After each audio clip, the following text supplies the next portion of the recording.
Hello, friends, fellow humans, and beautiful souls. Thank you for tuning in to this very first Guardian Grange podcast. I'm your host, Mark Matzeldelaflor, Matz for short. I know it's a mouthful. I'm the founder of our nonprofit mission here at Guardian Grange and the CEO, which I like to refer to as the co-creative engagement officer, because what we've got going on here is a true community effort. It's a lot of work, and it's going to take a lot of teamwork, So if you hear, I don't know if Wyatt's going to come make an appearance here, but we're just out in nature. If you're watching the video, you can see the background, and my little dog Wyatt snooping around, so he might make an appearance here. We're going to test this out and see how the natural sounds work, because I'd much prefer to be out in nature doing these podcasts than in some kind of studio. Just feels right, feels better. So in this first episode, I'm going to discuss a little bit about myself and a lot of bit about our Guardian Grange nonprofit vision for veteran healing through regenerative agriculture, environmental preservation, and community building.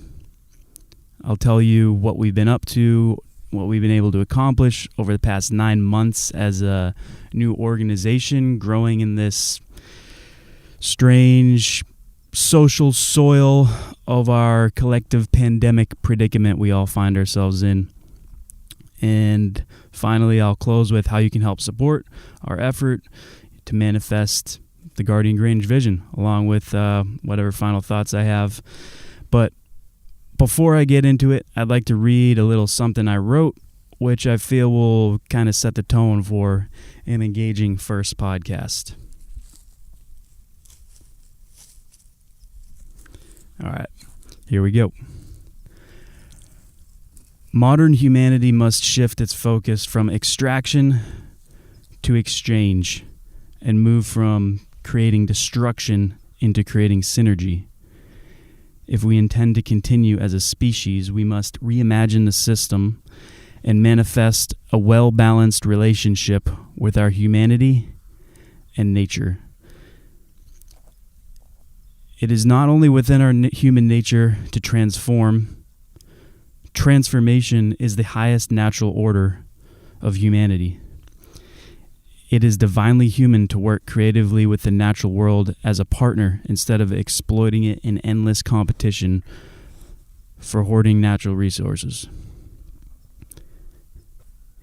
Instead of taxing the earth through egoic pursuit of exponential economic growth, as responsible human beings, we should seek balance by securing socioeconomic stability that lives and breathes with the natural rhythms and cycles of our local environments.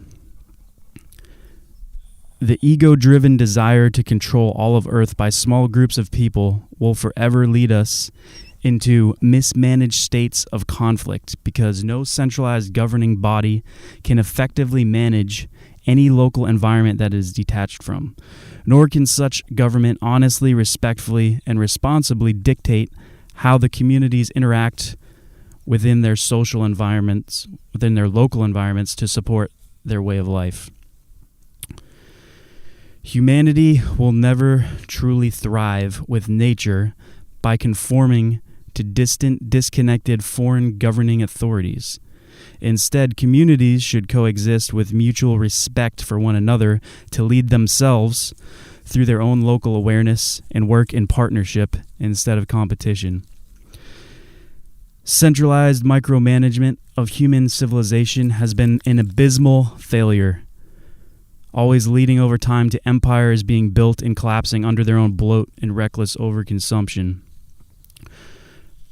Responsible local communities invest their hearts and souls into their relationship with the land in which they live, and by networking together in a decentralized structure, a synergy can be achieved that empowers each with sovereignty while nourishing the local environment into holistically thriving states of health. This is the path I see toward a civilization of mutual respect and cooperation. This structure mirrors the wisdom of nature, from the growth of a single tree to the ecologically cooperative system of an entire forest. In order to manifest this reality, we need to create the infrastructure for a community-focused, soil-based economy, one where food is grown locally and regeneratively in permaculture communities, to create diverse food forests immune to devastation from disease by the very nature of their balanced composition. This system of soil-based communities with their own regenerative microeconomies will support balanced growth in perpetuity by keeping local communities responsibly engaged in their own food production, water management, and natural ecosystem health. It's not impossible, just paradigm shifting. As we guide people away from a centralized system of extraction towards a decentralized system of mutual exchange and creation, the fruits of our labor will become less destructive and more nourishing for both our humanity and this earth.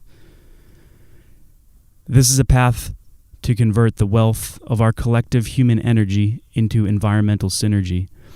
This is how I see humanity creating and maintaining balance while thriving. This is how we can follow the divine wisdom of nature, which synthesizes and synergizes life. This is how I picture a more peaceful image of humanity. When human beings choose to truly see each other as brothers and sisters of being human and children of creation blessed to live upon this earth, such honest connections from the heart may open the gates of heaven on earth, one by one. This is the highest path I see, to connect our humanity to our true divine nature, and it is my intention to manifest this vision through honest work with honest people of like mind and kindred spirit.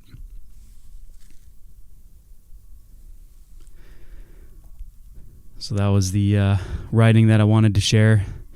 It's Monday morning, so we got some construction sounds in the background. We'll see how that sounds here. I'm just outside of a little town called Ojai, California, a little neighborhood. So we'll just roll with it and see how it goes. Test run. All right, so that is essentially my long-term vision goal for Guardian Grange, that's the direction I'm going with this. That's where my vision's at,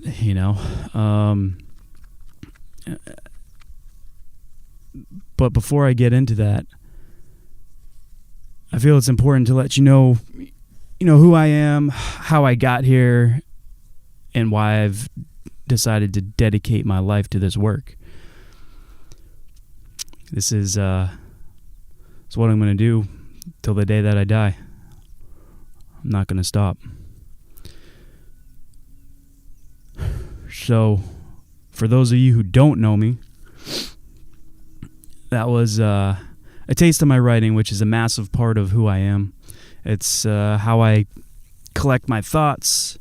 I'm a much better writer than I am speaker. At least that's what I feel. Allows me to collect my thoughts with the highest clarity. It's my meditation. It's my therapy. It's my heart poured out into words. I'm a creator. I imagine things constantly. My mind's always creating. And this writing is one of my highest forms of art. What's up, buddy? You found a little stick? Why, it's chomping on a stick out there. So, how I arrived in this space that I am is a long, windy road, but I'll condense it down to some of the more notable twists and turns. But basically, as far back as I can remember, I've always been just deeply connected to nature.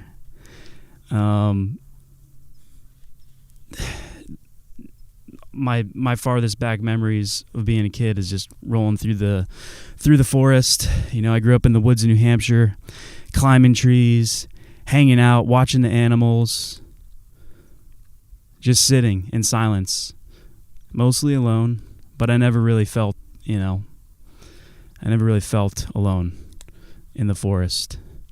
It felt like home, like I belonged more to the forest than I did to civilization. To me, there was nothing better than cruising through forest, rock jumping across rivers and streams, feeling the breeze on top of a mountain, and just hanging out in the wild, in nature, in the raw and the real. That's real magic to me. Witnessing the wonders of creation, watching sunlight dance on a leaf, listen to a symphony of birds and chipmunks flowing with the wind through the trees, hearing old Wyatt over here chomping on a stick and coughing every now and then. It's all part of it. It's all part of the this beautiful world we live in. To me, as a kid, that's all I really saw was beauty in nature, and it was peaceful to me. Still is, always has been. The forest was my first love. I could climb a tree, spend all day sitting on a branch, literally hours and hours and hours just observing it all. It's more impressive, nature's creation, more impressive to me than any architecture or invention of man. And that's not to downplay those things, but nothing compares. There's nothing that I've witnessed, learned of, heard of, experienced that is more powerful and magical than just existing in nature. Deep in the mountains, existing as just another pair of eyes and ears in the forest. That was my church. And it is, still is. This is, it's unbeatable, man. We should, it's beautiful.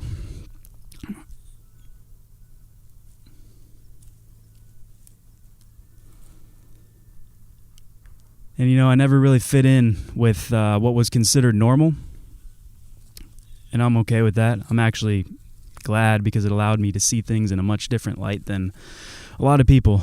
It helped shape my experiences and who I became as a man, as a human being on this earth. But even back as a kid, I never fit in. School was not my thing. I got decent grades. I had some subjects that I enjoyed, math was interesting to me, but I never liked doing the work, I just like putting the answer down, and I'd get kind of graded poorly for it because I didn't show my work. I like biology. It was kind of interesting, chemistry, but it just wasn't my thing. I always felt it was kind of a waste of time for me personally, getting in the way of where I was naturally drawn to be, which was deep in the forest and the mountains.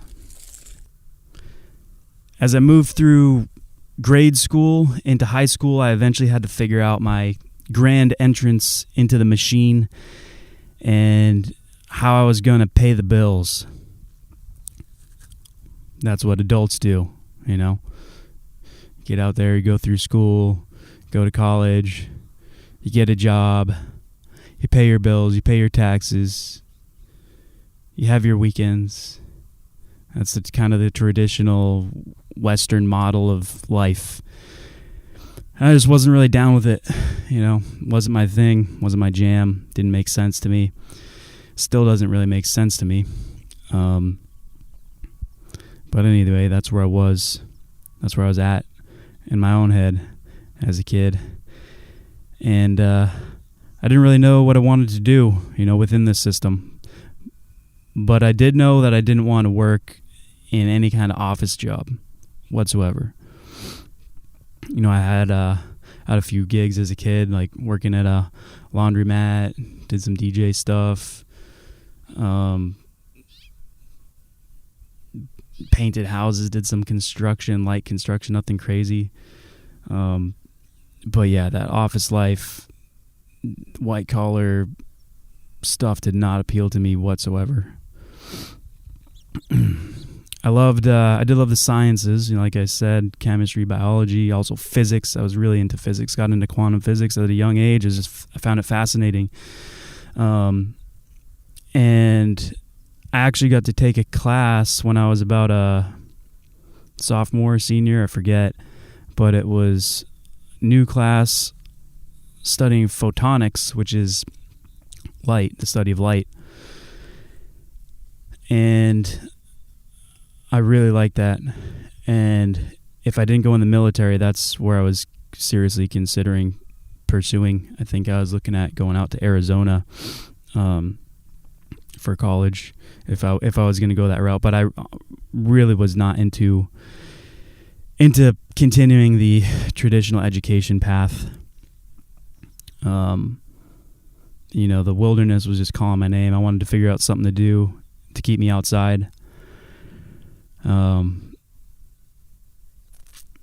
That was my medicine, my meditation, which is my life. I mean, it felt natural to me. It's where I wanted to be. It's where I wanted to spend my days.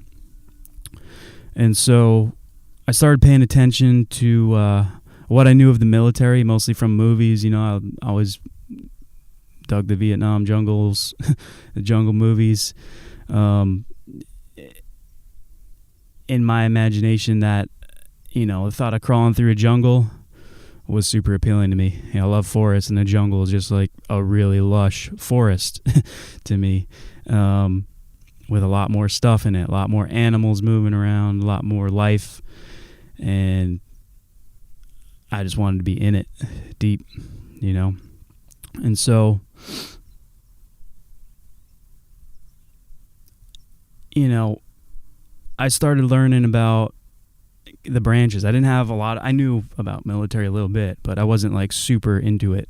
You know, I had an uncle who was a Marine. Both my grandfathers had served, but it wasn't like a super like in your face kind of thing. Just something that was part of who they were. My uncle being the most, he was for sure, still is. He's a solid dude. Military guy, officer, but you know, for those military people out there, he was very much a E-dog mindset. As from what I knew, he was just a dude, a solid, good man as a human being, good father, good uncle. And so, you know, through my uncle, I kind of learned about the Marines, and I thought, hey, that'd be cool, you know. They seem like they get after it, you know, and that's what I was gonna do. You know, I didn't know really anything else. And then I met some Army Ranger dude. He came to do a speech at some group. Might have been when I was in Boy Scouts or something. I don't remember exactly, but I remember hearing stories from this Army Ranger guy, and I was like, whoa, that's cool, man. That sounds really awesome. And then so I started looking into different things that you could do in the military and what was out there in the different branches. I learned about special forces. For those of you who don't know, it's the Green Berets of the Army. And, you know, started snooping around, gathering the information, learning about what they did, what their mission was, what it was all about, kind of as much as you can from the outside. And eventually I learned about Navy SEALs. You know, and at the time there was a Discovery Channel thing out there about buds. I watched that, and I just kind of consumed a lot of information. It was just really called to me, you know, the just the fact of like small teams moving through any environment imaginable, cold, wet, sandy, land, sea, air, wherever, any means to get in clandestinely, secretively, sneakily. You know, that was my jam for sure. And so I knew pretty much as soon as I first heard about it, I was like, this is it. Like, this is where I want to go. And I don't know when I told my family, my dad and friends. I think it was mid-high school when I had made that decision, like junior, sophomore year, probably somewhere around then. And I already made my decision. There was no changing my mind, as some people, tried to get me to, like, oh, what about college? What about this or that? You get all these opportunities in front of you. And I'm like, yeah, this is the one. This is my path. And so even when I walked into the recruiter's office, it was just like they didn't have to do any recruiting. I researched everything I needed to know. At the time, you could do a SEAL challenge contract where if you passed the physical requirements and the ASVAB testing scores, and you did your A school at the time you had to do, and you passed that, then you would have a slot at Buds. And so that's what I did. They did try to pull some recruiter stuff and get me to go somewhere else. Hey, no one makes it through Buds. No one does this. No one actually gets through. So you're better off going to, like, the nuke program or something. Because, once they think they see kind of a little bit of dollar signs, once they see, like, your score on the ASVAB that fits a specific job, they were trying to push the nuke thing on me. And I was like, nah, man, no thanks. I'm here to be a frogman. That's what I came here to do. And probably one of the easiest recruitment things they ever had. And so after I graduated high school, it was like a week later that I shipped off to boot camp. And now boot camp for me, man, it was like school for me, except way worse, because it just felt like, man, this is really just wasting my time to get to where I want to go, and just dealing with the whole drill instructor mentality. I'm not the most obedient person. I'm not obedient at all, actually. I'm my own person. I don't like authority structures too much. I have respect for them, as long as they're respectful. And so I played the game, obviously, but it was not. It was the longest period of my life, just because time moves so slow. And that was probably just the most difficult time to deal with, just from the fact of how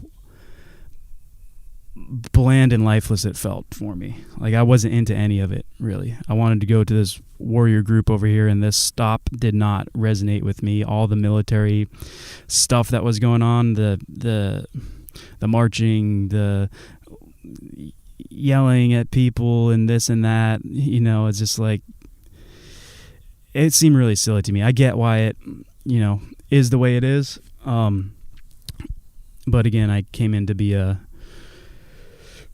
I'm a warrior, not a sailor, not a soldier,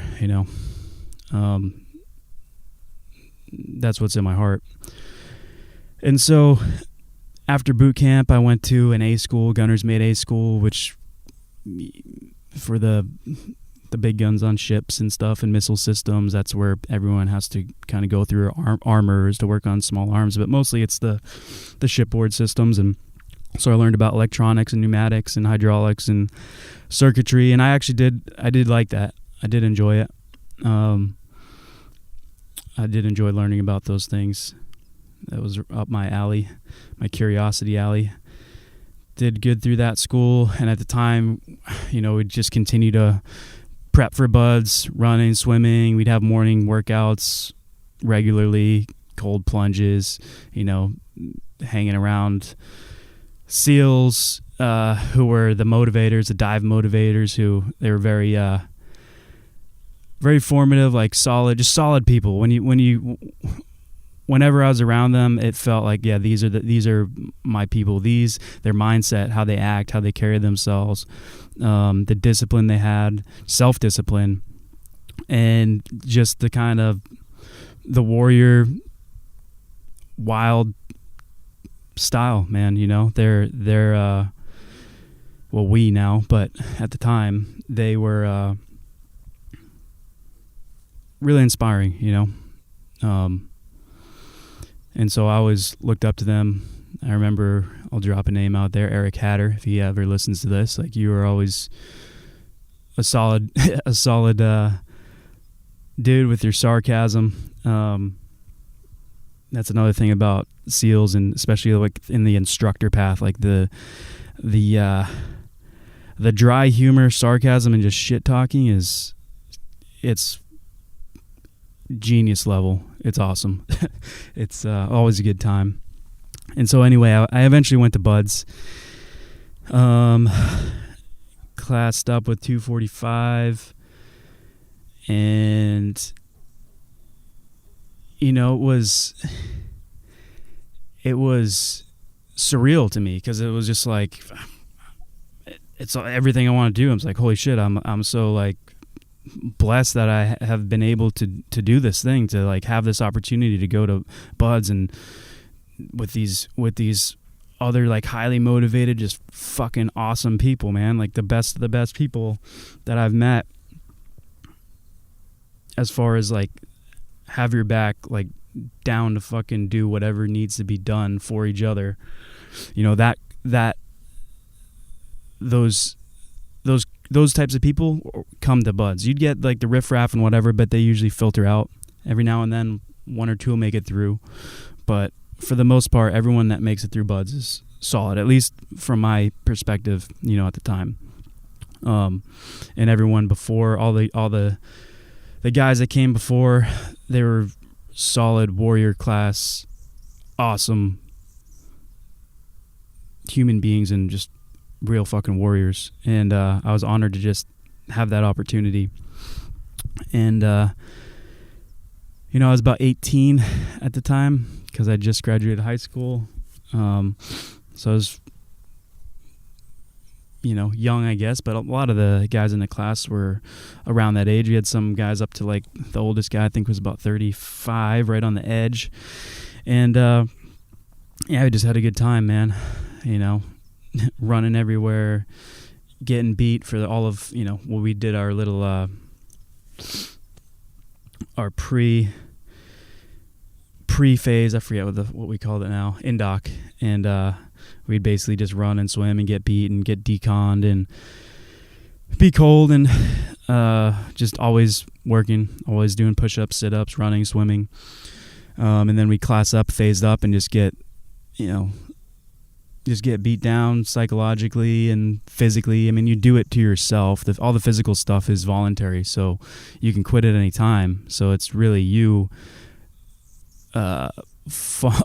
just doing what they say because you want to be there, and putting yourself through, just the physical process, which is what it is. It's cold often, but it's much more of a mental game, as I'm sure there's so many stories and documentaries about Buds these days. I'm not going to just rehash all that, but I did pretty good. I had trouble swimming as far as in the ocean going straight. And that's what my biggest struggle was. Because I thought I was good, man. I thought I was just like, whatever, I can go jump in the water and I can swim. And I never really trained specifically to like swim laps or other than like the Buds prep stuff, but I never like got my stroke down, so I was kind of a sloppy swimmer, so I wasn't efficient, and that was a struggle for me, but I pushed through. It's humbling, to not just be able to coast through something like with ease. Had to really work for that one. And I in dive phase of that class, I ended up failing the tread, getting rolled back, which was really silly. I ended up passing it the way I would have passed it originally, which was doing these like kind of egg beater kicks instead of the normal flutter kick. It's just how I work. And it ended up being really good because it allowed me to go where I went. But at the time, it really was, it was, beat myself up a lot. It was demoralizing. It hit hard. I had to work through a lot of just psychological stuff around like, man, I fucking failed that shit. This is bullshit. Like, what the hell's, all that stuff. So I dealt with that and just kept grinding, working on my weaknesses. Class back up with 246, and awesome class, a lot of solid bros. Many of them are doing great things. You got Andy Arabito with Half-Face Blades. You got Will Cheese doing his canine stuff. You got the book out there, Chesney. Man, just a lot of people, a lot of people out there. Everyone's doing some cool stuff, and it's cool to see where everyone went, where everyone is.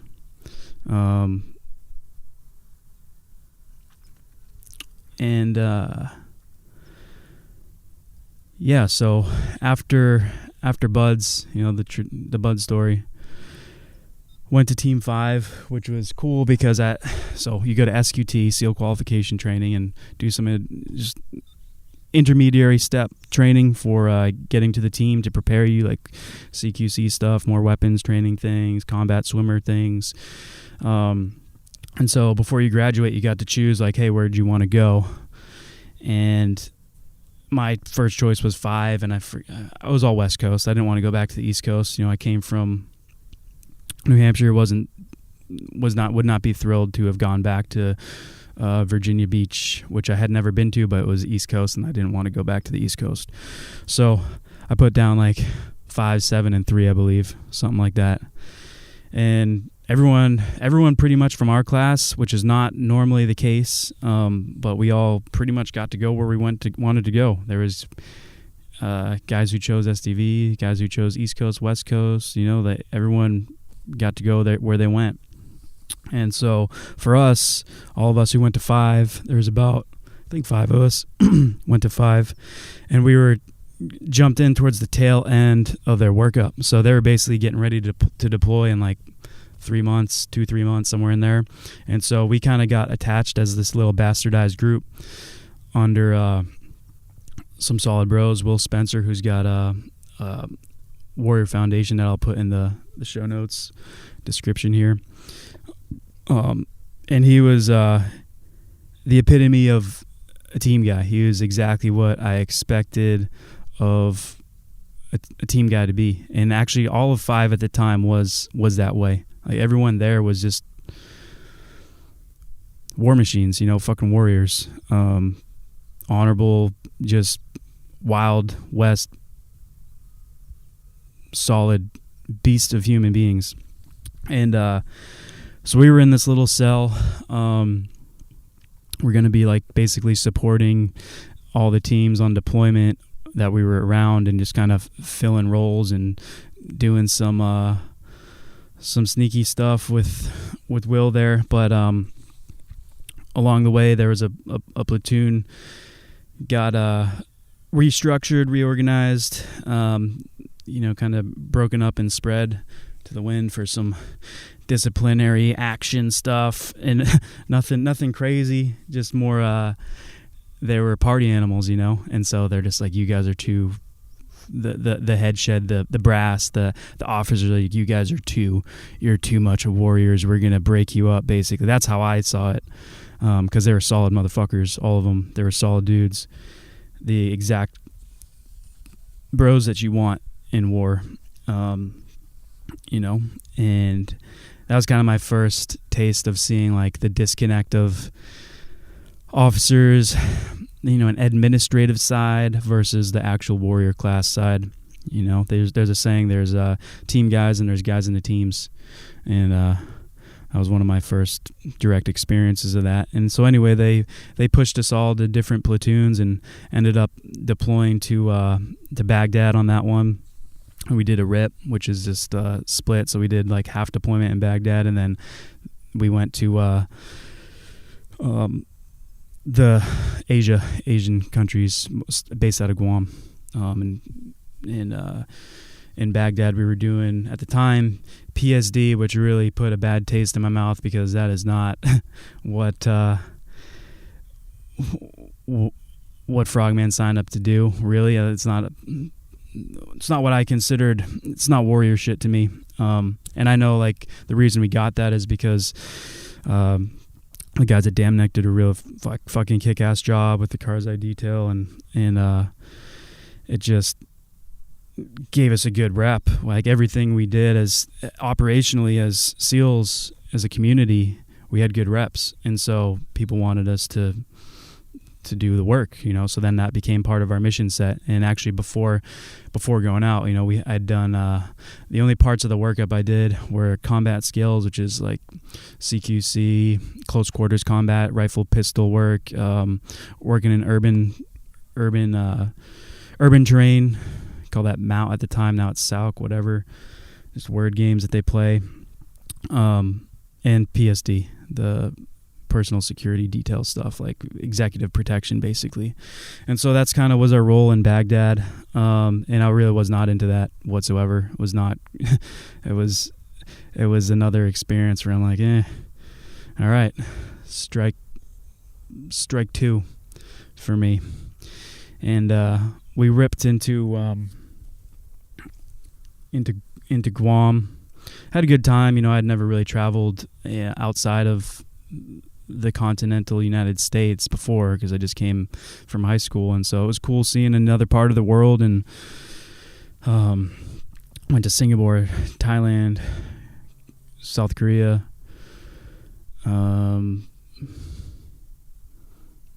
some little island that I can't remember we stopped over at, and just absolutely had a good time. But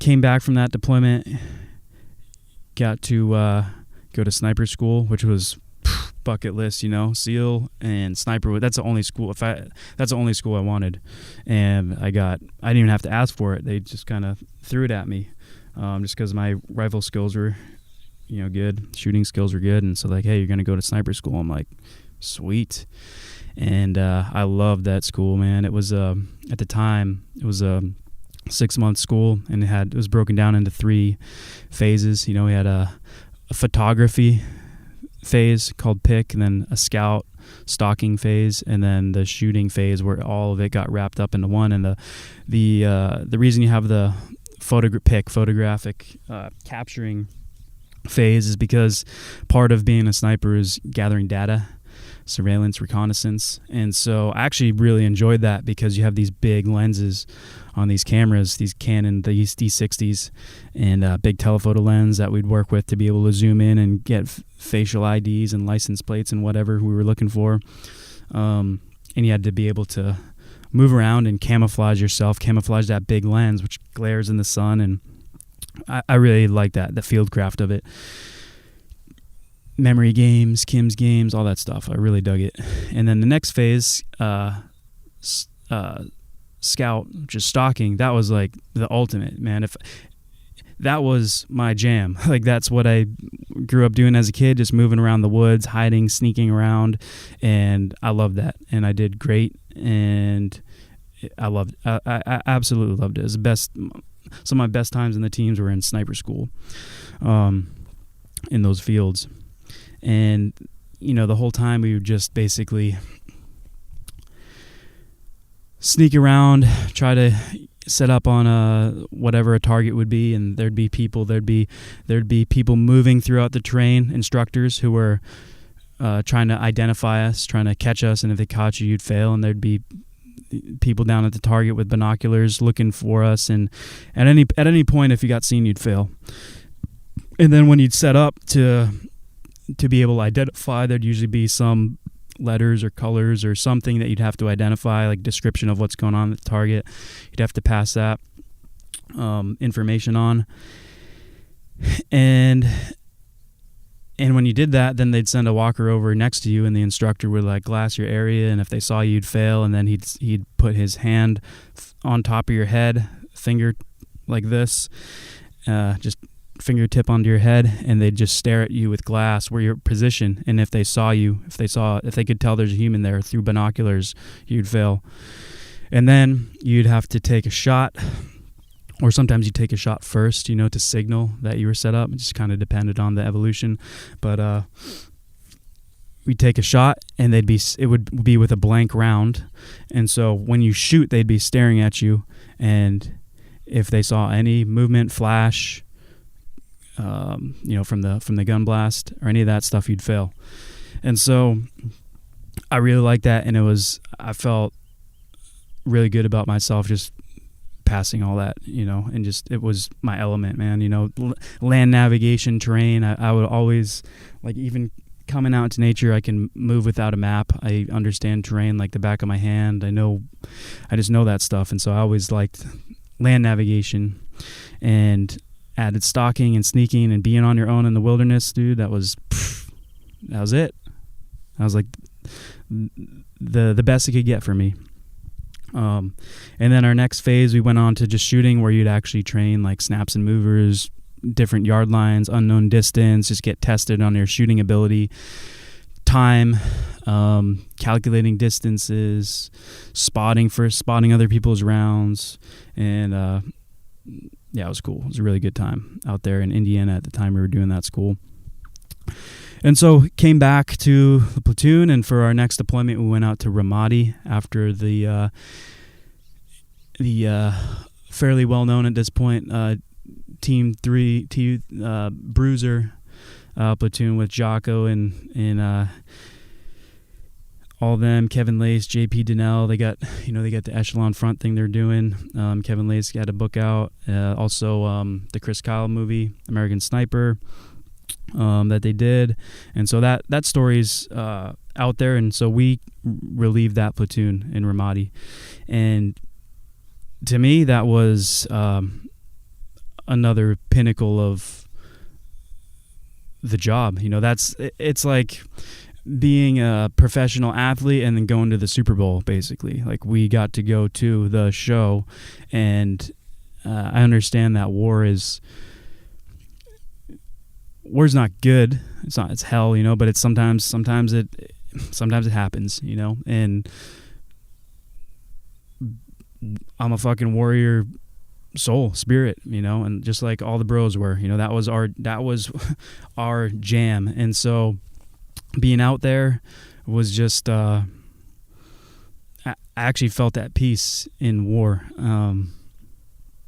Every time we'd go on a mission, I'd say my peace to God, ask for protection, and was perfectly okay with whatever happened, because I knew I was making those decisions to be there and protect my bros, and they had my back. We had each other's backs, and we were doing some solid work. We rolled up a lot of bad people, torturers, bomb makers, just not good people, despite whatever your feelings are on that conflict. I know in my heart and soul, like, everything that I did, I'm at peace with, because we're doing real work, man, taking care of some bad people. And that, to me, that experience in Ramadi was awesome. It was really good. I loved it. Of course, we did have a couple bros get hit. No one passed on that deployment. We had Elliot and Joe got hit by an ID, where all of us were out there in a triangulated position, and they command deck clacked off this IED, improvised explosive device, for those who are unfamiliar, and it was big black mushroom cloud from our position. It was probably like 3 blocks away from my sniper position we were at. And as soon as that explosion happened, we knew, like, some bad shit happened. And so those guys got hit pretty hard. They got evacuated out of there, and we just absolutely did what we do.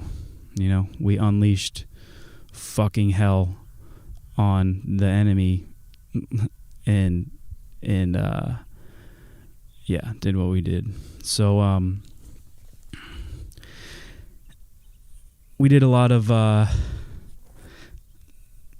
we weren't calling them sniper ops. They were called, like, I forget even what we were calling them. They always had some new name to deal with the politics of it all, which is ridiculous to me in war. And that was another red flag for me. Or not a red flag, just it was a strike. It was another strike in my books. Just how the political, administrative side of the whole military operation was going down was just it's not my thing, So although I had a good time, it was kind of just wearing on me, and I was just like, I don't know if this is really where I want to continue to invest my time and make these sacrifices,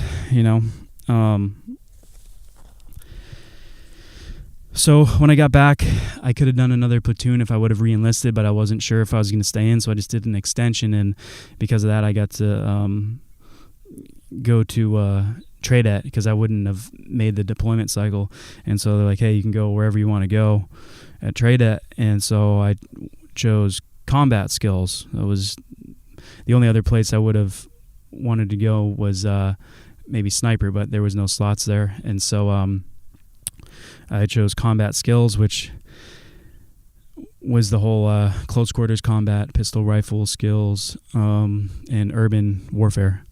So I had a really good time doing that. A lot of great bros worked with. Was with JP Donnell out there, who's working with those guys at Echelon Front. A lot of good bros. And I did another extension there. I ended up doing 3 years out there. Had a great time training. All the West Coast teams would roll through. And, I was making my decision basically based on what I saw from the community in the administrative side and how I saw some guys being treated, who would get in trouble, administrative trouble for something out in town or whatever. And, kind of some of the issues that come up with vets being dealt with, and just to see the administrative system just fuck them over, basically, really put a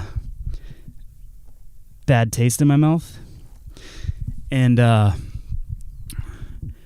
some point I just said, all right, I didn't know what I was going to do, and it broke my heart. It was the hardest decision I ever made in my life, was to leave the teams.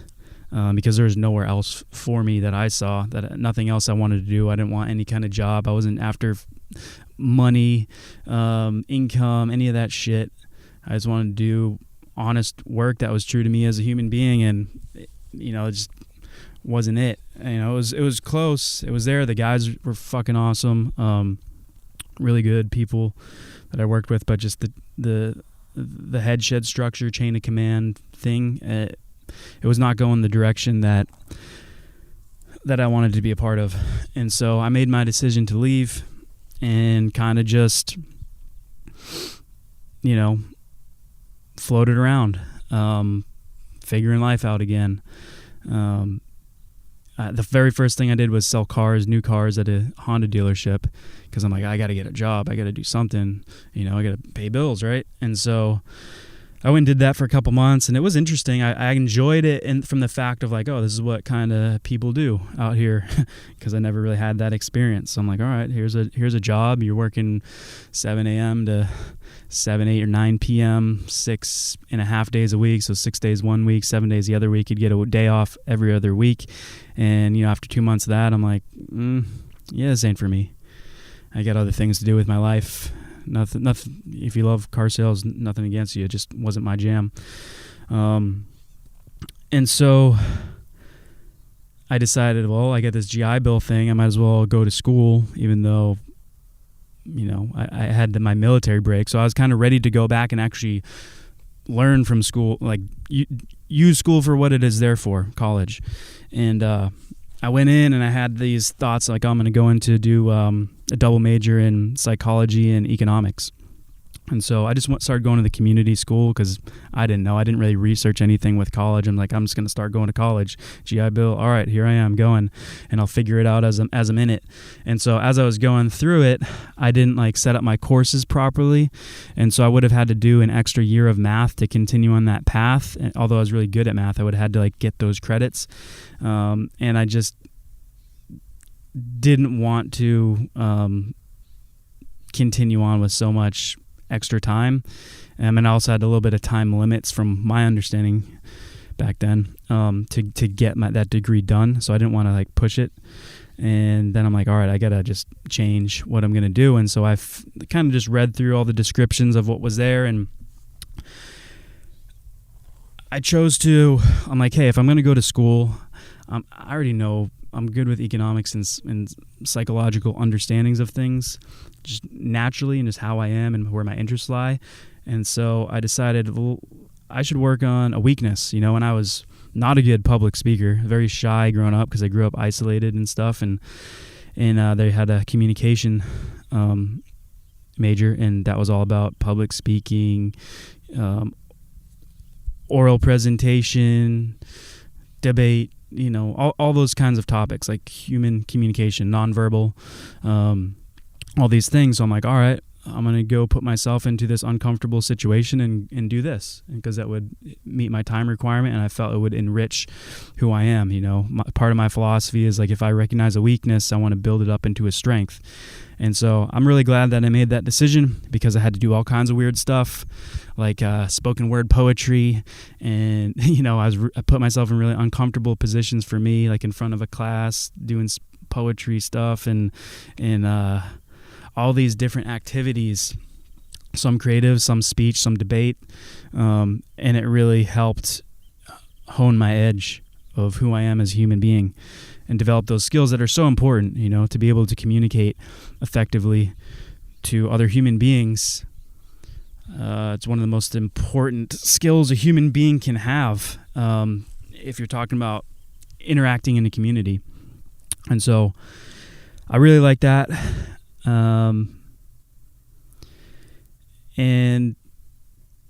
during this time, I also did some contracting, like on the summer breaks out in Yemen, help pay the bills. And I co-founded a tech company with a partner that's still going on. He was running it. Got some cool experience in the finance world through that, just as far as like understanding how currency works, the entire, just the finance system, and just seeing what a shit show it was, and really understanding the mechanisms that work behind it. We did some business plan competitions. We raised capital. We were chatting with angel investors, VCs, all this stuff. And so did that while we were going to school. And during this time, I reconnected with a bro from Team 5, Rob Guzzo. Solid dude, solid brother. And, I went through a breakup at the time when we were reconnecting, and we started just like hanging out, drinking. And he's like, hey, man, you want to just like move in here? And I'm like, yeah, fuck yeah, let's do it. And so we had a little 2-bedroom place out in San Diego, right off the trolley tracks in Mission Gorge area, Mission Valley, I guess. And yeah, it was a good time, man. We were both going to SDSU. He was going for kinesiology. I was going for communication. So at that time, I had like transferred into San Diego State College, from the community college, to continue this communications degree. And man, we had a great time, man. Just being bros, man, hanging out, partying, doing that life, living that life. School and partying, man. After military, it was a cool break. It's like, man, this is all right. This is what people do traditionally, I guess, from high school, but it was different having like all the life experience that we had. And he had even more, because he had actually gone to college before the military. And now, we're back. He was working on a master's, and we're just having a good time. But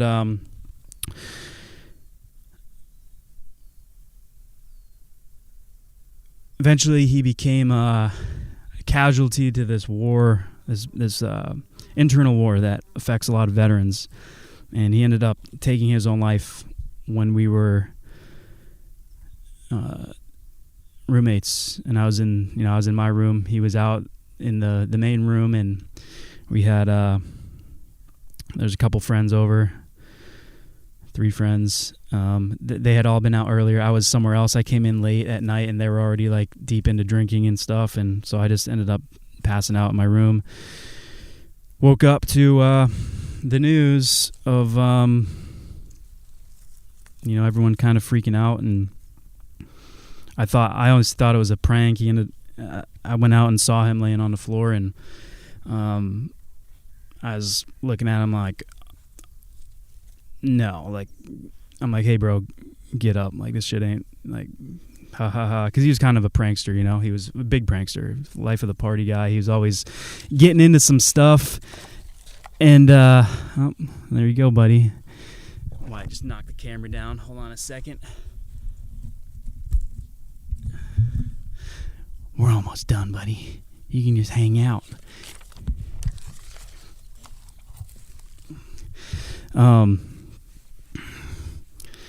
Went out there and he was on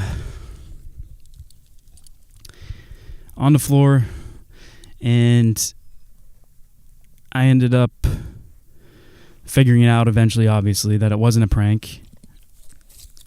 And just heart sunk, fucking indescribable, like the feeling of what that's like. And I immediately knew, like, well, I have to tell his family. Someone's got to do it. And so I had fortunately met his father, who was also a frogman, Bob Uzo, prior. And so, you know, we had hung out before, and as bros, as team guys, as father of my good friend. And I ended up calling him up and saying, like, hey man, it was I think like 5 or 6 in the morning, early morning, and he didn't answer at first. And so I left a message, and I forget what I said, probably just something like, hey, call me back. And he had called me back, and he's like, hey, he could kind of feel that something was up because it was so early, you know, and like I never call him, you know. And so I called him and I said, hey, I didn't have words, you know. I was just like, hey, it's calling about Rob. He took his life, basically, something to that effect, not much more. I didn't know what else to say. And he was like, are you serious? Is this real? And I said, yeah. He's like, all right, thank you. I gotta make some calls. And that was that. That was the phone call that I had to make for it. And so it obviously affected. He was an awesome human being, wonderful light of the world spirit. Like, he'd lit up the room whenever he'd come in. And so a lot of friends from growing up, from just our network everywhere. He was a very well-loved man, solid warrior. And it just really hit hard, you know. He had recently found out that he, you know, had a child, and he was doing really good being a father. It was awesome to see. It was really cool, really inspiring, and it was just a caustic cocktail, man, that kind of everything, you know, the mental stuff that went on, dealing with, that a lot of veterans deal with, and then combine that with the psych, just pharmaceutical medications that they put people on. It's like, hey, here you go, buddy, have fun, take these drugs and everything will be just however it is. And so, you know, that just really threw me for a loop. I kind of just didn't give a fuck about anything. Like the company that I had started, I kind of just everything. School, I didn't want to go to school, detached. And so I just like emailed people. I'm like, hey, I'm not going to be coming in. Like, here's what happened. And kind of just hung out with the family and his friends and did the service for him and floated around, slept on a couch for a while. Didn't want to stay in that apartment. Slept on a couch for his aunt and uncle for a while, and then ended up moving on to a boat of a friend. Stayed on it for a while, and I ended up like staying in school and continuing on. But I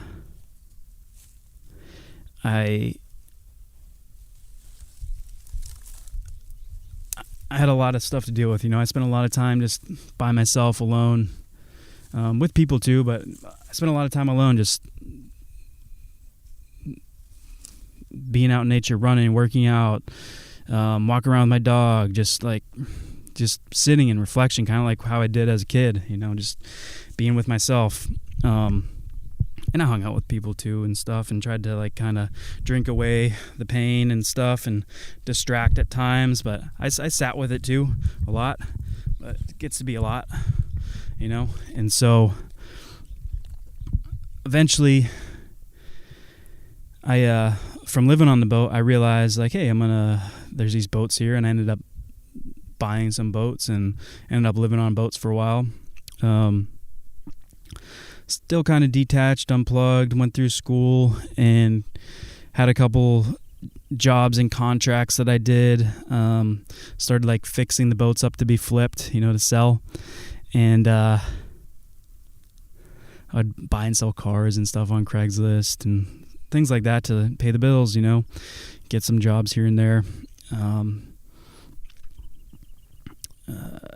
And towards the end of school, the last thing we did was this Euro trip, which was really cool. It was cool. Went with a group of communication students to Europe. We went to London, Paris, Munich, Switzerland, Lauterbrunnen, Switzerland, and Prague. And that was a cool experience, man. Just hanging out, living life, bouncing around, seeing these cool spots, and it was a good reset. And I really fell in love with Lauterbrunnen, Switzerland, man. That place is so beautiful. Just steep mountains, lush, well-balanced residences. It's not like this sprawling metropolis or out-of-balance manufactured homes or something like that. It was just really had a lot of character, had a lot of life. Really well balanced, and that was like a storybook. Like, man, this is how humanity should be. This is a cool way of living, like so balanced. I really dug it, and came back from that, did the whole job thing, sold some gear, but none of it was my thing, man. None of it was my jam. Went back into shooting instruction for about 3 or 4 years. I could do it. I have the skills and proficiencies, but it still was not like a passion, It was not a passion for me. I just knew there was more to life. And so during this time, I kind of connected to nature through a mushroom experience. I'd never done mushrooms before, and it was magic mushrooms, the psilocybin ones that everyone is becoming a lot more topic of conversation now. And so I had an experience with my friend. I'm going to change position here a little bit. My joints are hurting. All right. So I had this mushroom experience and deeply connected to it. Deeply connected to the mushrooms and nature, earth. It was this familiar feeling like I had been there before, and I never had, you know what I mean? At least as far as I know in this life, I never took that, that natural substance. And for those of you out there who are unfamiliar, it's not a drug. These definitions that people place onto things that society places biases on and stigmas onto, like, the mushroom is a natural organism that comes from this earth, put here by Creator, and it's for us to use and to access. And I say this with great passion because it's helped a lot of my friends who could have gone down a similar path as Rob. It's helped them come out of it. Not saying that it's a cure-all, but it has. I've witnessed, seen, experienced hundreds of times over with veterans because I ended up starting to do some work, which I'll get to in a bit, but like helping people out. But it just really connected, and so I started learning everything I could about mushrooms. I was just like, man, these things are like, what is this? Like, where did this come from? How is this here? Like, how is this even possible? These feelings, this state of awareness that you can get into. And it was just completely fascinated me and put me back into this, reconnected me to the love affair with nature that I had. And so through the mushrooms, I learned about all kinds of things, like the soil, which I intuitively kind of knew as a kid, like digging worms and chasing lizards and like digging in the soil, like you knew what healthy soil was, but then just learning about it from this other perspective, it was really...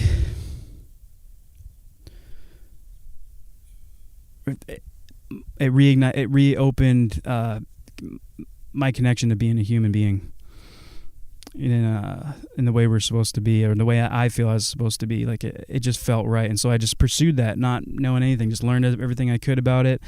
And through that, I ended up working with like bees, because I went to learn from Paul Stamets up in Washington at his place, did a little course at his lab, and learned about his processes and mushrooms, and through him learned about like the relationship that mushrooms had with bees, mycelium with bees, to boost their immune system. And I just started just seeing all these connections, feeling the connections, being connected, and it just set in motion a new path for me that came basically in visions later on, when I got deeper into this medicine work. They call it plant medicine, but I call it earth-based sacraments, because it's not there's more than just plants in this sphere of natural spirit medicines is what I'll call them. And I'm hesitant to use the word medicine because it's been so co-opted by science to mean a specific thing that it's much bigger than that. And so I like to say earth-based sacraments. Some people say psychedelics, but that's, again, it's got a lot of weight to it. It's got a lot of stigma to it, and it's not what people think of it is not what it is. And entheogen is a better term, we could say, which is spirit medicine at the end of the day. And so I got invited to an ayahuasca ceremony, which is a tea. It's a jungle brew from the Amazon, and had an awesome experience with that. First time I kind of just dropped right in. I was able to let go and really connect with that energy and drop deep into my own consciousness, connect to God in ways that are indescribable. Connect to this earth, connect to my humanness, connect to just extreme gratitude for being here, reignited passion. I started like working out again. I started eating healthy, all this stuff, and just having like all this motivation, all good things. And, through that work, I went in with a bunch of SEALs, like fellow SEALs and veterans, special forces guys. It was mostly SEALs, but had some other people like from our backgrounds who had stuff to deal with, and just seeing the transformations that came out of that was fucking amazing. Beyond amazing. There's not a word for it, because the modern medical system and its lack of understanding of the mind, consciousness, what it is. It's disconnection from God, Creator, and it's basically denial of the spirit world, which is very real. I mean, whatever you believe is what it is. But I always say I don't really hold beliefs. I just hold awarenesses of my experiences, and I know what I know.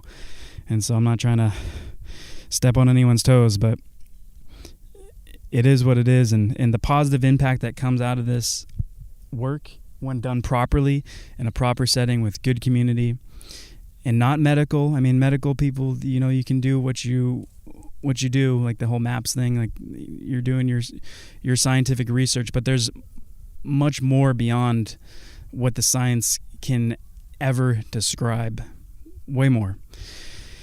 And so I ended up helping facilitate holding space for a lot of people as they did their work with these medicines and went on their healing journeys, which were healing themselves by using these tools.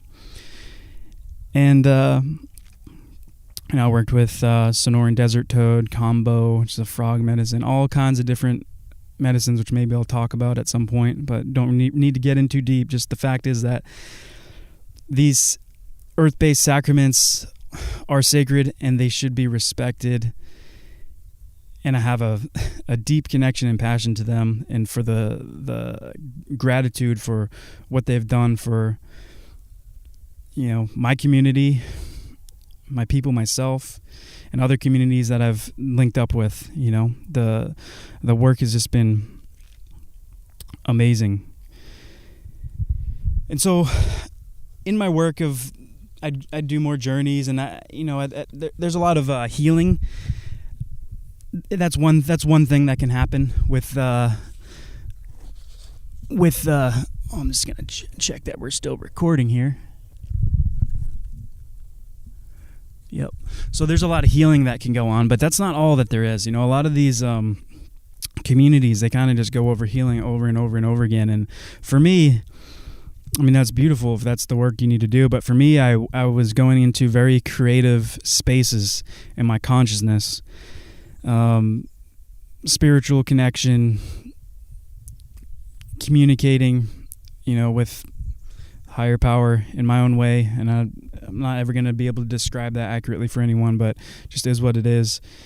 And I just started getting like visions of what ended up becoming the working model for Guardian Grange, this decentralized infrastructure for a soil-based economy. And it really drew from like all the areas, all the experience I've had in my life, from like understanding the financial system, understanding economics, psychology, like knowing the issues that exist in the veteran community, and just the environmental issues with pollution and just industrialized chemicals, toxin, all this stuff that's being pumped into our environment and our system that's making us fucking sick. Mentally, physically, emotionally, and spiritually sick. And I was just like, man, this shit is just, it's not cool. We need something has to be done. And so this vision was so clear to me that I'm always like, all right, I'm going to make enough money to basically like self-fund this somehow as a nonprofit. Like, it just makes the most sense to do that. But I know I need money to get it started. But along the way, coronavirus happened. And, when that COVID happened, I was tracking on the financial instability of global economies for a long time, like since before the 2008 crash, just from the work that I did previously. And I was aware of the fragility of the system. And when that happened, I just really recognized, like, we're not set up to bounce back from where this can lead. Our food systems are extremely weak. They're centralized, they're industrialized. Communities don't have food sovereignty. And so why I'm doing this is because, number one, the veteran mental health crisis that the Veterans Administration and modern medical system has absolutely no fucking solution for. None. They're starting to tap into these plant medicines, or even things like MDMA. Like, they're starting to play around with that, which have good results. But at the same time, like, they don't really know what they're doing. They get studies and data, and they can describe things mechanistically, but from a spiritual consciousness side, the system is not designed to emotionally connect and bond and spiritually connect and communally connect, which is all extremely important parts of these healing processes. It's not like you just give someone some pill or some substance and then all of a sudden everything's great. It takes a lot of internal work, drive, determination, discipline, doing work outside of that in your everyday life, getting re-engaged with the community. And so that's number one.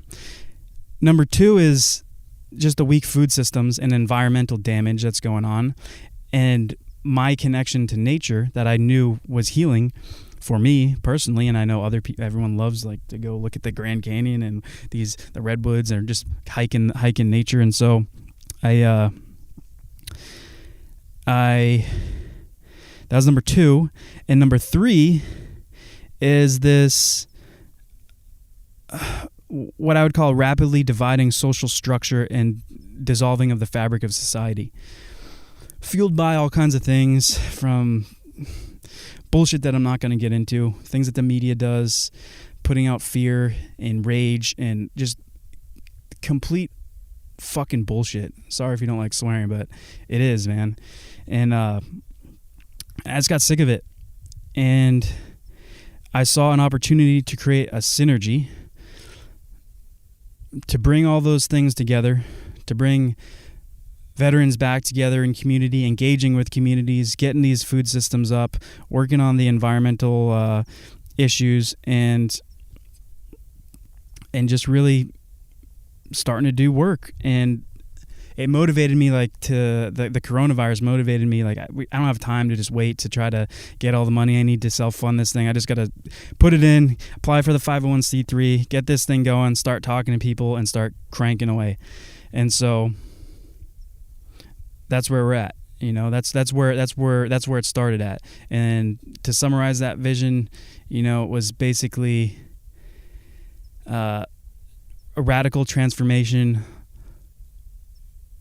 for communities to become happy, family-oriented, naturally balanced, thriving expressions of human awesomeness, And so now I'm just going to get into, I kind of covered the vision really, but I'm going to talk a little bit about more of the nuanced, like, operational vision that I see going on. That's like the big picture, broad strokes, but getting into it, like, this regenerative model of permaculture design, which is creating food systems and water management systems in a way that is closed loop, like not dependent on inputs, fertilizers, and outside sources. Like, the goal is to become, for each property to be completely self-sustaining. So all life could be sustained on it. Everything you need from your food, your water, well-balanced nutrition. And at the same time, we're not monocropping the land. We're not tilling the soil. We're not destroying this massive environment, this ocean. The soil is like an ocean of life, a proper healthy soil. And so tilling fucks that up.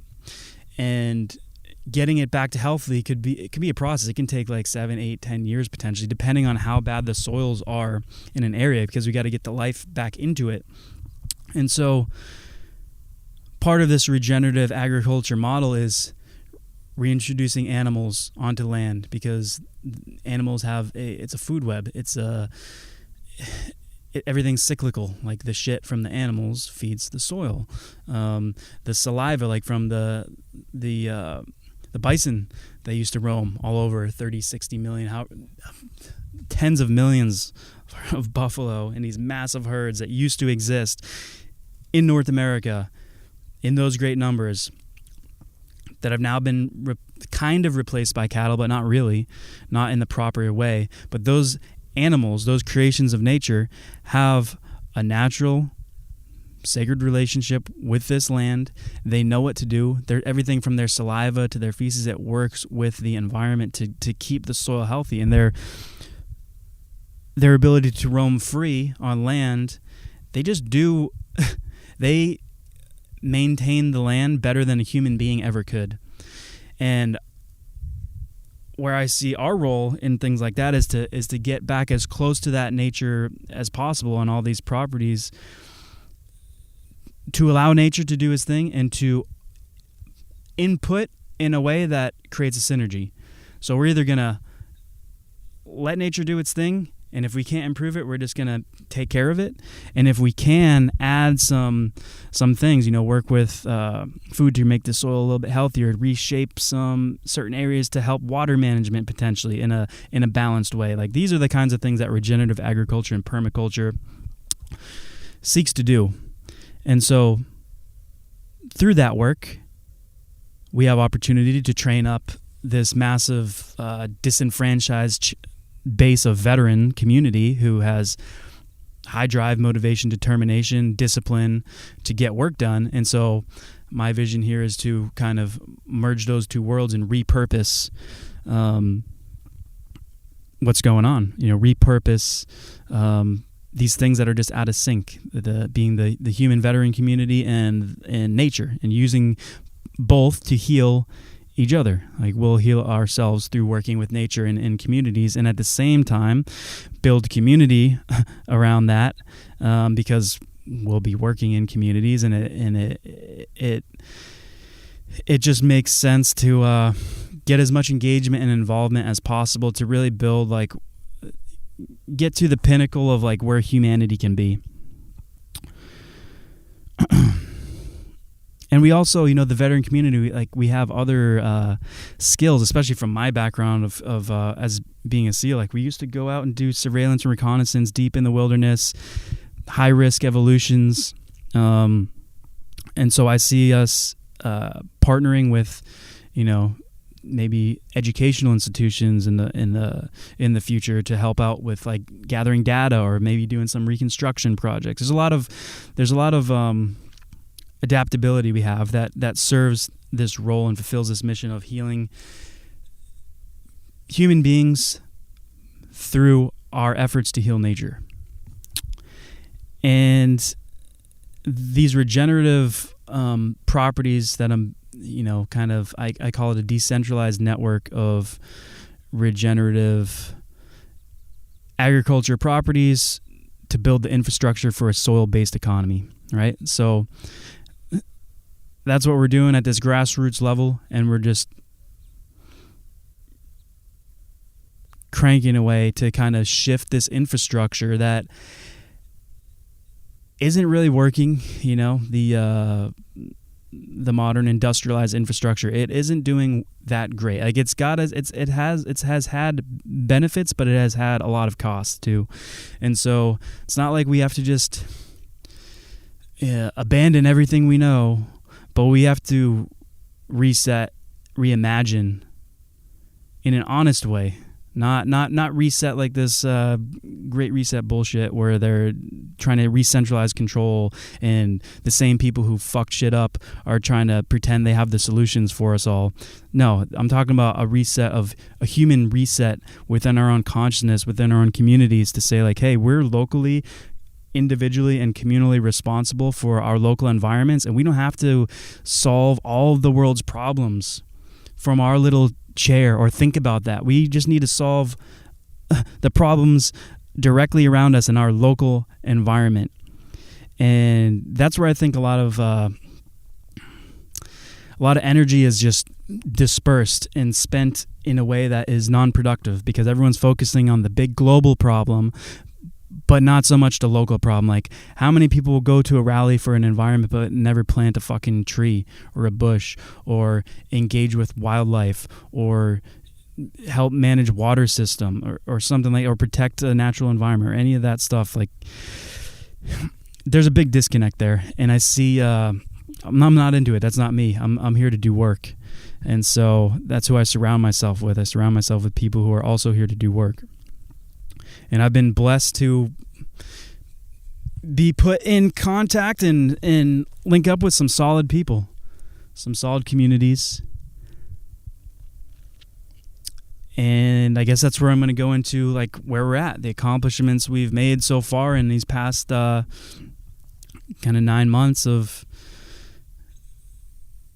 pandemic stuff. So along my plant medicine journey, I was blessed to meet a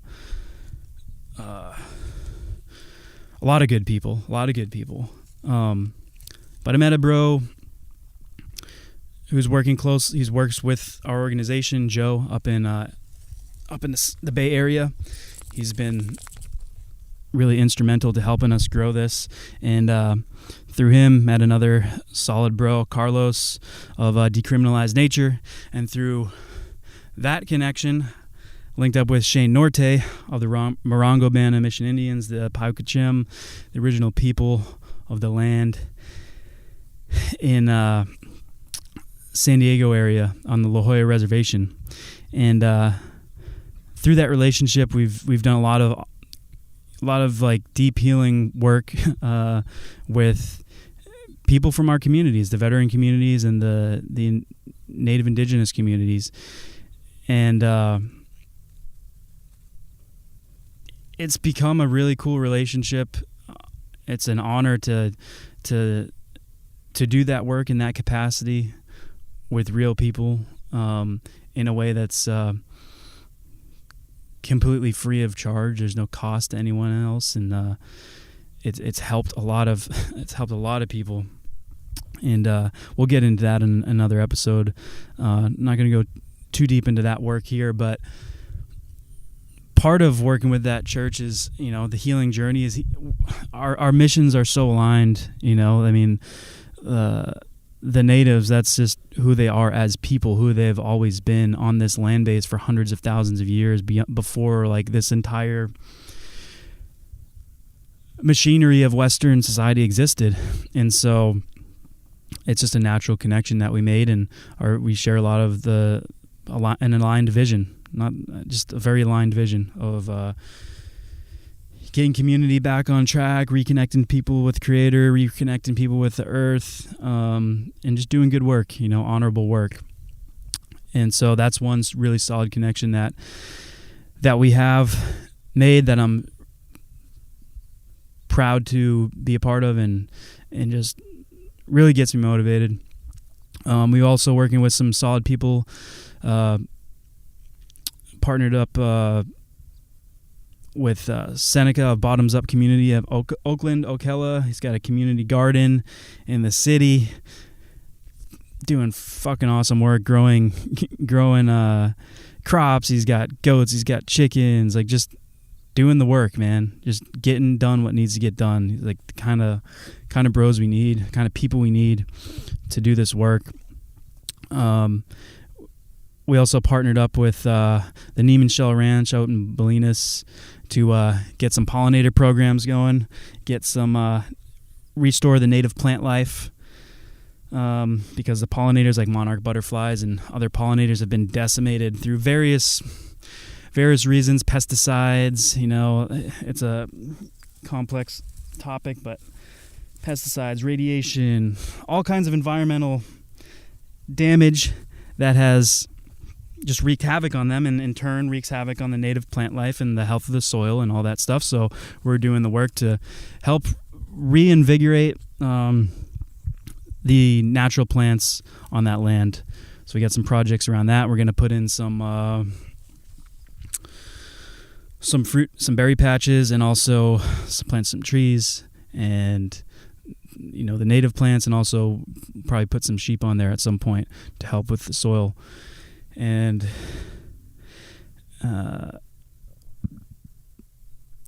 working on a couple other projects that are on the table out in the Bay Area, down in San Diego, Ojai, where I'm currently at right now behind me. Working on some stuff here. Still early stage, and then we have a couple brothers get some properties out in Texas that we're going to be planting some flags on and doing some work out there. So, and this has been all grassroots. We did get a couple donations come in and some sponsorship, which I'll chat about in a bit. But for the most part, it's just been grinding work and building relationships. And now we are at a point where, the fundraising is, we got to kick into high gear, as much as possible. It's not like, I guess shouldn't say we have to, because we're doing the work regardless, but it would greatly help the mission to pull some funds in here that we could accelerate some of this work, and help more people. So that's bringing me into our next portion, which is how you can help. Number one, you can share this message. I intended this to kind of just lay it out for anyone who's interested in what this is all about, this Guardian Grange vision. That they could listen to this and get it, and really see if it resonates with them. And if it does, awesome, and if you can help in some way, whether that's a donation, whether that's volunteering, whether that's providing some kind of skill set, service, tools, whatever, anything, we need the help. So we're open. Get in touch with us through our website at www.guardiangrange.org. That's Guardian, and Grange, which is like range but with a G in front of it. So it's Guardian, GRANGE.org. And that's where you can find us. It links to our social media. We're on Instagram and Facebook, and I got a Twitter I haven't been using, but mostly active on Instagram for now. And we'll get more active on there too. So follow us there, Guardian Grange. Send us a message. You can email me at mark@guardiangrange.org. Also info@guardiangrange.org gets to us. If you have any kind of ideas or you just want to connect and collaborate, we're big on collaboration with other nonprofits. We chatted with Xerces Foundation on the pollinator stuff. Again, we're working with Church of the People for Creative Mother Earth. That is Shane Norte's church that I mentioned before, the work we're doing with the veterans down there on the reservation, Morongo Band of Mission Indians, the Hoya Res. So yeah, we're down to collaborate. The Bottoms Up community garden up in Oakland, like we're already doing it. Neiman Shell Ranch, we're collaborating. That's we're doing what we need to do to make this happen. So if you got a collaboration idea, feel free to hit us up. If you're a veteran and you have a passion, or you think this might be something you're into, send us a message. But yeah, for sure, share this with as many people as you can who would have interest. If you have the means to donate and you feel called to, you can find that at the website as well. And also what'll help us out is, if you have ideas for podcast guests or topics that you want to hear, I'd love to hear them. If you're listening to this on whatever podcast platform, if you could, which will help out the podcast, if you could go leave a review on it, that would be really helpful, because those ratings kind of help rank the podcast or whatever, and we're just starting out. So if we get some good ratings on there, it would really, really help us out. And I'm also going to leave a survey up for the next 90 days. So what is that? So like November 15th, let's say, I'll get the survey up. And if you could just go to that survey, it's just going to ask some questions like what you thought of this podcast and things that you could provide input on to kind of help us improve. And if you'd fill that out, it'd be awesome. It'd really help us out. So I'm just going to leave that up for 90 days because I don't know how many people this podcast is going to reach since we're just starting out. But if you'd be so kind, it'll be a quick little survey, and I'll put the link in the show notes, and I'll also have it on our website, social media. And if you can't find it, just send me a message, and I'll get that to you. Because this is a community effort, and your feedback is it's everything. I mean, without feedback from people, there's no community. And so we have our core group, our core team that's built, but we're growing this in an honest way, and love to have you participate in whatever way you can, even if that's just like throwing comments back and forth on social media or whatever, throwing ideas back and forth over email or calling, chatting on the phone, having a meeting, putting in touch with potential donors, all kinds of things, whatever you can think of. We're here to make some big changes, and it's going to take a lot of work, and we're going to need a lot of help.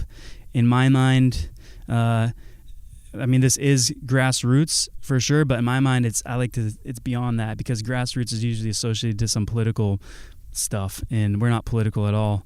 So I'm going to call this forest roots, because we're a community of communities working together to build this decentralized infrastructure for a soil-based economy. A divinely optimized way of being human with nature. And we welcome diverse communities, not just welcome to our growing forest, but encouraged to thrive with us as we grow. We're collaborative, cooperative. We're just here to do work, and there's not enough of us to get everything done. So individually, but together we can do a lot of good work, and we can shape the future up in a cool way, a really awesome way. And now that's pretty much going to wrap it up. But before I close, I want to give a little shout out. I want to take a break and to thank Dr. Bronner's, who has so graciously sponsored this episode and the first 10 episodes, actually. I'm sure you've seen their products floating out there in the consumerverse. They get the labels with a lot of writing on them. You should read them sometime. They're pretty interesting, good stuff on there. But what you may not be aware of is that their products are all natural, ethically sourced, and behind the scenes, they're doing great things like donating a huge chunk of their profits, something like 45%, to support causes they care about. For instance, us at Guardian Grange. And to be perfectly honest, like, what I like most about Dr. Bronner's is how they defy the norm even in their corporate structure. They don't have to pay cap the top executive, to 5 times what the lowest employee is being paid, but they do. And I think that's a well-balanced way to operate. They didn't have to make that commitment, but it shows just a healthy operating vision for both their community and the compassion they have for the employees who make it run. Just keeps the management team grounded in reality, and I imagine it creates a real sense of community beyond your typical corporate structure out there that's kind of just like, taking as much profit as they can up the chain. So I'm not saying they're the best thing since sliced bread or whatever, but I do respect how they're working, how they function, and I am saying that they're part of a positive consciousness shift where we see successful individuals and corporations investing profit not simply to drive more profit, but to create social return that benefits humanity and nature by supporting communities, families, and people across this planet and beyond the limits of time, so that future generations will inherit a beautiful, abundant, healthy planet to call home. In my opinion, that's the pinnacle of human nature, and that's what we're about here at Guardian Grange, to inspire positive action. So this is more than just a sponsorship to me. It's an approving nod from pioneers in their industry that they see a future in us worth supporting, and to me that is truly an honor. So yeah, I think they're pretty cool, and their products are nice and ethically produced with care. So pick some up the next time you're in the market for some soap with soul, and be sure to read the label when you do.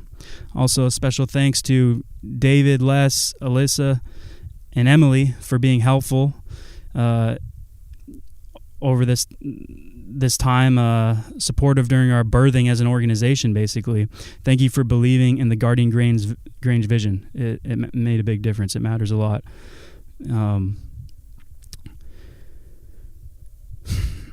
So that's that. That's a sponsor for this episode. Check them out. All right, this is going to bring us to a wrap-up, going on about an hour and 40 now. Closing in on that 2-hour gap, but we're going to close out here in the next few minutes. Thank you for your time listening to this podcast and sticking through with me to the very end. Thank you for showing up, and I hope to earn your attention again. Please share this with everyone you can think of who might be interested in listening or supporting our mission. It will really help us out.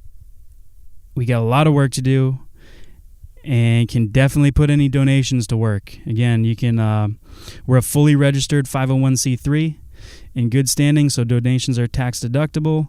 You can donate by going to www.guardiangrange.org and clicking the Support the Mission button. And you can also call us at 1-844-4GRANGE. That's 1-844-4GRANGE.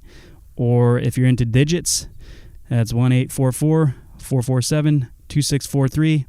And it just basically rings me. You know, we're a small organization, but figured to have a good, easy-to-remember phone number. If people like to chat on the phone, you can get a hold of me that way.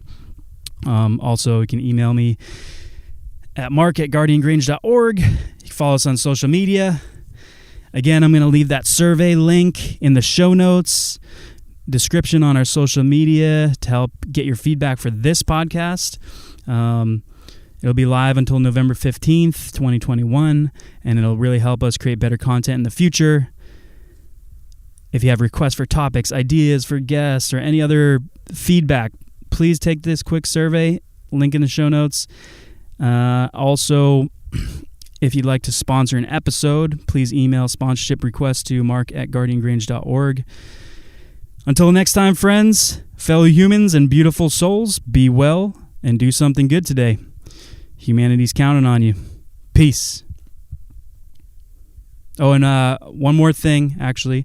I'd like to send gratitude and support to the indigenous of this North American land base who have been fighting to protect the earth, water, and air for a long time. Forever. For as long as they've existed. They've been up against some hard infiltration of their sacred sites from Oak Flat to Line 3 and old-growth forests.